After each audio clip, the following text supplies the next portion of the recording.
Hello, sports fans, and welcome to the Scout Sports 101 Browns NFL early games pregame show and update show. It's pregame and update show. Because we're just before halftime, so it's more an update show. It's week 2 of the NFL. We got great NFL action today. The Browns are taking on Jacksonville.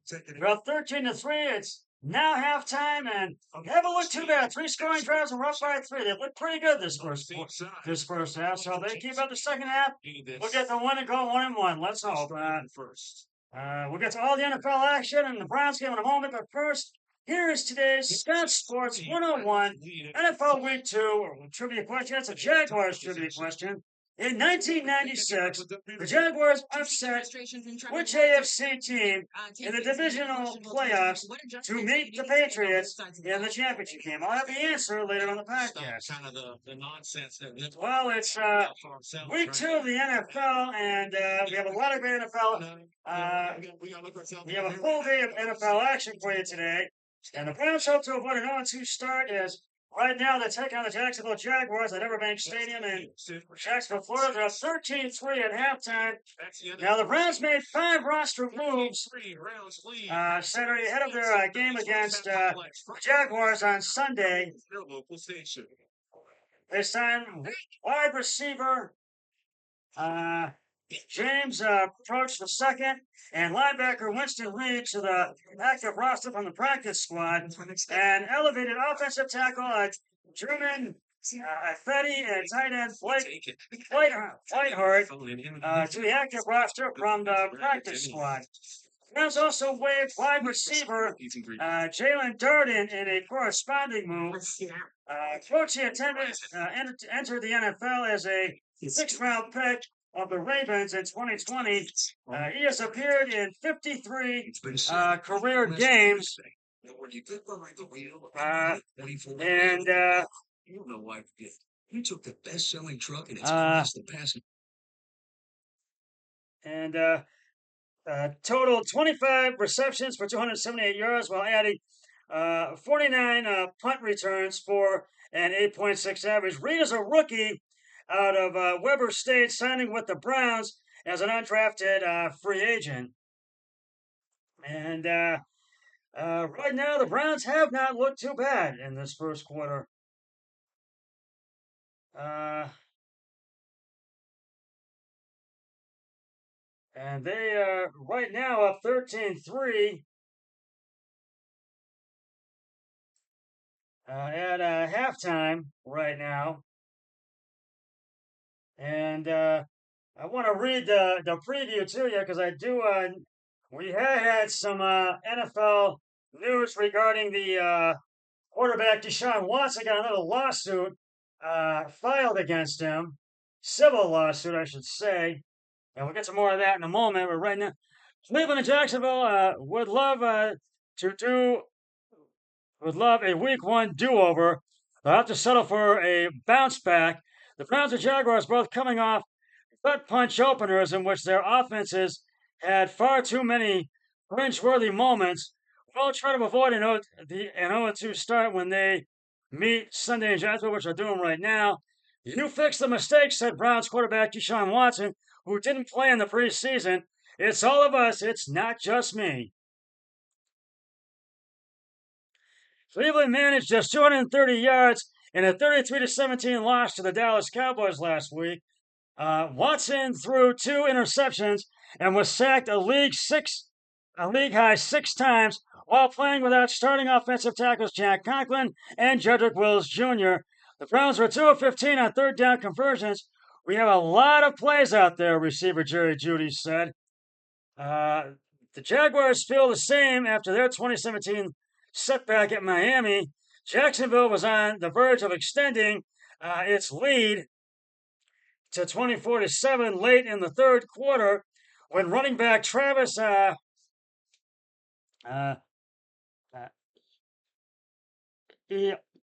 Etienne fumbled near the goal line. The Dolphins scored on the ensuring play, and the 14-point swing ended up being a game charger. Miami rallied from there as Jacksonville faltered down the stretch. Two failed yardage runs ended one drive, and Trevor Lawrence was sacked on consecutive plays to close out another. The Jaguars ended the day with 267 yards and went 2 of 10 on third down.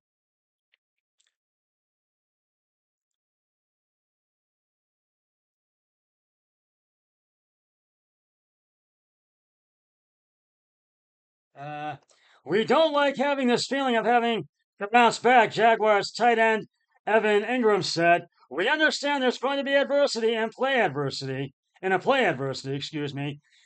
And adversity in a season, that's kind of our motto. We're going to respond to it, and we're going to attack it. The Jaguars found some positives, including rookie Brian Thomas Jr.'s debut, 128 yards rushing, and a defensive effort that included 3 sacks and keeping one of the NFL's most dynamic offenses in check for 61 of 65 plays. Being in this league, obviously some string more than others. Receiver Christian Kirk said, "I'd be lying if I didn't say that one stung a little bit more, but you have to flush it. We've moved on and are ready for this week." The Jaguars are winless against Watson.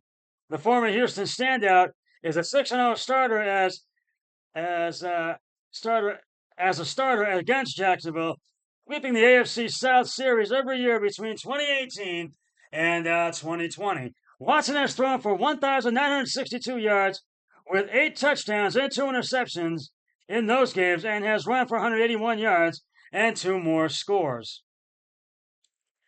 Jaguars pass rusher Josh Hines Allen would prefer to not see that same guy reemerge. "I hope he don't come up this week," Hines Allen said. While Watson surgically replaced shoulders, survived some brutal hits, and he was sacked 6 times and hit 17 overall by the Cowboys, it was the first real test for Watson, who hadn't been tackled since leading the Browns to a comeback win against Baltimore in November. "I was a little sore for us," Watson said. "Just overall soreness, but the shoulder was completely fine." The day after the opener, a woman in Texas accused Watson of sexual assault and battery in October 2020. While he played for Houston, Watson said he was unaware of the allegations until they went public in the media. Now is how well will Jaguars fans react? They taunted Watson during a preseason game in 2022, roundedly booing him and chanting vulgarities at him during three series of work. Jacksonville's offense plan had top priority. Don't let all-pro rusher Myles Garrett wreck the game. Garrett has 89.5 sacks in 8 seasons, although none of those have come against the Jaguars. Jacksonville would like to keep it that way, especially with left tackle Cam Robinson dealing with a knee injury, and right tackle Anton Harrison coming off his worst game as a pro. Understanding number 95, he's alive each and every play and trying to get a chip on him each and every time. Etienne said, "Just understand where 95 is every day." While Watson and Cleveland's offense scattered, the defense didn't exactly live up to its billing. That's 2 straight uneven performances for a unit that ranked number 1 in numerous categories last season before giving up 45 points in an embarrassing playoff loss to Houston. Adding injury to lawsuit, the Browns placed 4 defensive players, including starting safety Juwan Thornhill, on injured reserve. Thornhill, who had 9 sacks in the opener, will miss at least 4 weeks. This series, he has 3 TDs on 100 yards total. And Daniel Jones gets a touchdown pass here from 4 yards. It's a big loss, Ford said. Juwan's a great player out there, and one of the leaders in our back end. Whoever's going to be back there is going to have to pick it up, and we're going to keep it rolling. And hopefully, right now they have not looked too bad. The Browns have not right now. CBS Sports presents the Verizon Halftime And the NFL powered by Verizon 5G. And I'm going to recap the first quarter right now. Tensions are escalating in the South China Sea. We're in a complete standoff. The first half, the Jacksonville Jaguars had to go 3-and-out at the punt after going 3-and-out, 5 plays, 15 yards. The Browns scored their first touchdown of the game the very next play as Nate Harris and Zach Center reported as us. Deshaun Watson left guard for the 1-yard touchdown. Justin Hawkins' extra point is good. It was 7-0 Browns, and then Jacksonville had to go 3-and-out again, 3 plays, 5 yards, and then the Browns got the ball back. They tried to score a touchdown, but couldn't do it. Watson had a pass at 3rd and 6, incompleted. It was deep left to Cooper. It was no gain. And then Hopkins kicked a 53-yard field goal. It was good, and it was 10-0 Browns at the end of the first quarter. Second quarter, the Browns scored their second touchdown of the game.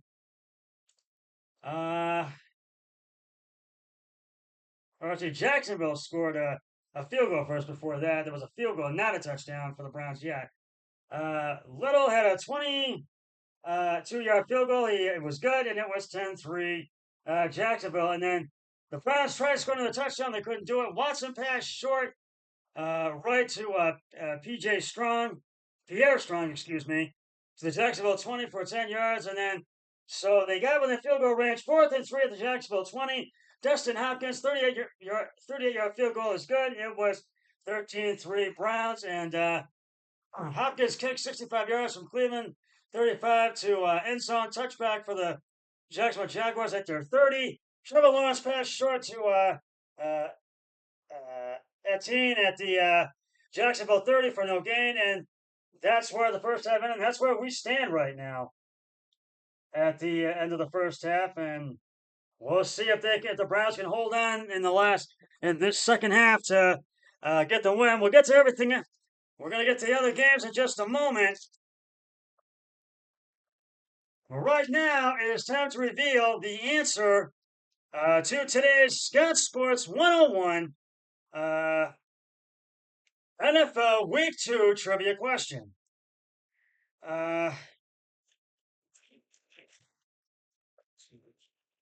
In 1996, the Jaguars upset which AFC team in the divisional playoffs to meet the Patriots in the championship game? And if you said the Denver Broncos, you are correct.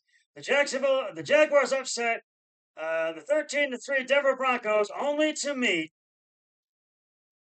lose in the AFC championship game to New England. And I'll have another trivia question on my next podcast, so stay tuned for that. They're continuing to make it tough for Trevor. And the Browns defense has really made it tough. They've had a much better game this week. And they said really make it tough for Trevor Lawrence, and they've done just that. And that in the first half of this game. So keep it up, boys. Total yards, but Jason, what stands out? And total yards 92. What's yards 92? Total yards 195. 20.6 seconds, and just so good in the first half. And right now, I'm going to go over the other scores right now and give you my picks of the week as I do them. As you know, we'll start with the one from Thursday night. The Bills spot up the Miami Dolphins, 31-10 at Hard Rock Stadium in Miami. Tua Tagovailoa went out with a concussion to his head. He is on injury protocol, so it's no timetable when he'll return. But he really hit his head hard in that game. To have to continue to make plays. And they didn't do the Buffalo Bills, and I was with Buffalo lost that one. My brother-in-law took Buffalo, and he won that one. Pierre Strong is a running back, but he's at the bottom of the The Las Vegas Raiders are playing the Baltimore Ravens in Baltimore. The 36, Baltimore has the ball. It's in the second quarter, just before halftime. Second and it's third second at the Raiders 14. And I'm going with the Ravens, and so is Than we saw last week. What is the biggest difference? and so is my brother-in-law, Eric Royal. He's going with the Ravens. Think about a bunch a bunch of times in that. It's halftime at Dallas, and New Orleans is all over them right now. 35-16 right now. Dallas is really having a rough game. I've gone with Dallas, and so is my brother-in-law, Eric Hoyle. He's taking them. The Los Angeles Chargers are all over the Carolina Panthers right now in the third quarter. Carolina has the ball at their own at the Chargers 21. It's second and 6, and it's 20-0 Chargers. And boy, I have taken the Chargers. So is my brother-in-law. Baltimore just kicked the field goal. They're up 9-6 near the end of the second quarter, before halftime. And the third quarter's on the way for the Browns, still up 13-3. The Tampa Bay Buccaneers are in Detroit taking on the Lions. They are up 13-6 right now. This is one of my brother-in-law and I did not agree on. I've taken Detroit, and my brother-in-law has taken the Buccaneers. And right now, Detroit's down by a touchdown. They're down at halftime. It's in the third in Green Bay at legendary Lambeau Field, where the Green Bay Packers are taking on the Indianapolis Colts. Excuse me. And Green Bay's up on a 13-0. In the third quarter, it's the first and 10 at the Green Bay 35. Green Bay has the ball. Indianapolis really has to come out if they want and play hard that second half if they want to get the win. You know, Browns are up 13-3 in Jacksonville. Third quarter just getting underway. It's halftime, and I taken the Browns for the Browns-Jaguars game. I've taken Green Bay, and my brother-in-law has taken the Colts, and my brother-in-law has taken the Jaguars to beat the Browns. It's the third quarter in Nashville at Nissan Stadium, where the Tennessee Titans are taking on the New York Jets. The Jets are taking them on. And it's 10-7 Titans in the third quarter. 12:46 to go. First and 10 at the Jets 40, and the Jets have the ball. My brother-in-law and I both taking the Titans. It's the halftime in Washington, and the Giants are up 12-9 on the Commanders by a field goal. It's been a low-scoring game for them, and I've taken the Washington Commanders. My brother-in-law has taken the Giants. That's another one that my brother-in-law and I didn't agree on. And in our late games today, the Los Angeles Rams are in Arizona to take on the Rams. I've taken Arizona, the Cardinals for that one. So is my brother-in-law. The Denver Broncos are in Pittsburgh to take on Denver. I've taken Pittsburgh.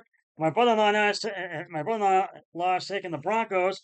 Kansas City's in Bengals are in Arrowhead Stadium at KC to take on the Kansas City Chiefs. I've taken Kansas City. My brother-in-law has taken the Bengals.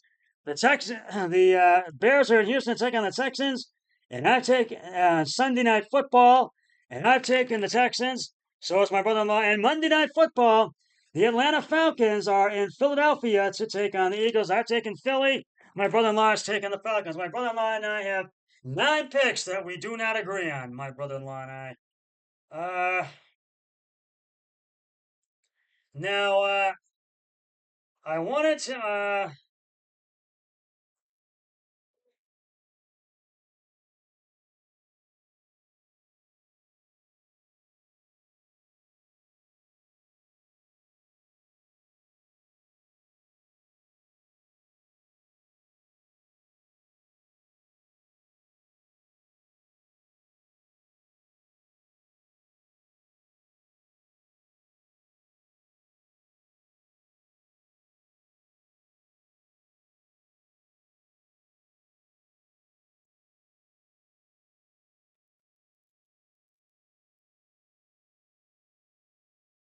Receiver.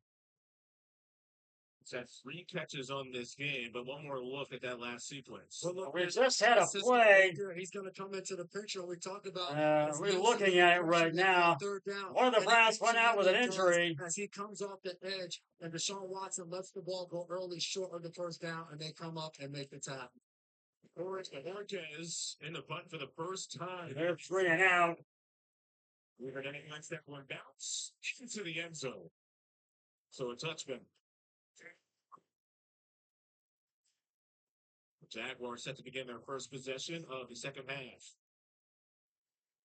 More than 400 volunteers from the Jacksonville business community and Jaguars season ticket members recently. And you may have heard Foundation during the second annual community day. the Deshaun Watson saga even took a new turn when the 28-year-old had a sexual lawsuit filed against him in Houston, Texas.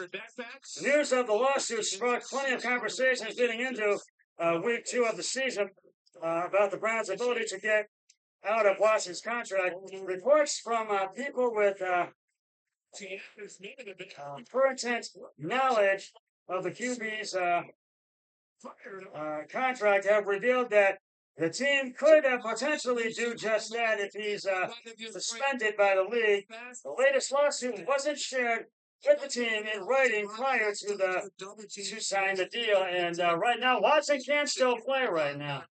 JOK is so fast from his position that he doesn't give those guys. According to a report from a former NFL insider, Jay Glazer of the Browns reportedly made some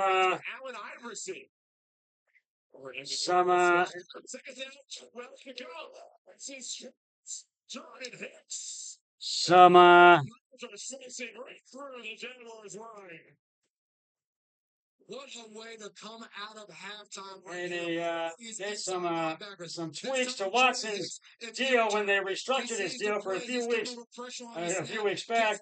As Glazer explained on the Fox Pregame show, they mixed some language that could have protected Watson from further suspensions altogether. After that sack, as a team, the original contract for Watson actually had protections in there, even if he got suspended in the 2023 or 2022 seasons. He wouldn't lose any guarantees, said Glazer very quietly in August. They restructured his deal.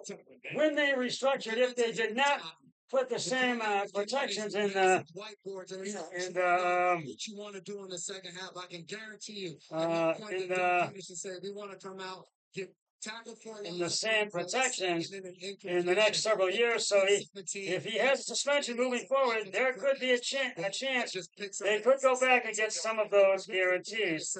As things stand right now, the league has said it is investigating the new lawsuit brought against Watson under the personal conduct policy. The Browns have said they will wait for the legal process to play out. No suspension is in minutes for Cleveland's signal caller in the meantime.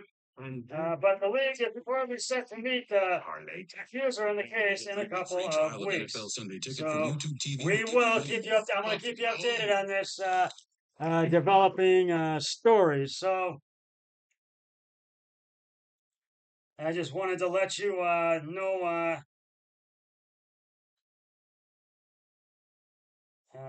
some of that, and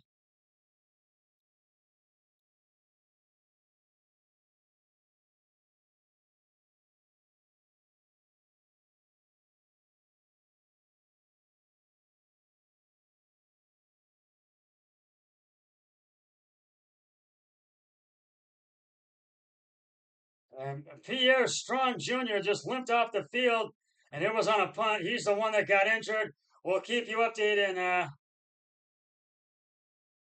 And defense forces a quick 3 and out after Jacksonville for a loss on JOK's sack. Jeremiah, of course, thwarted by Jordan Hicks. So we'll keep you updated on everything. And that's just about going to wrap it up for this edition of the Scott Sports 101.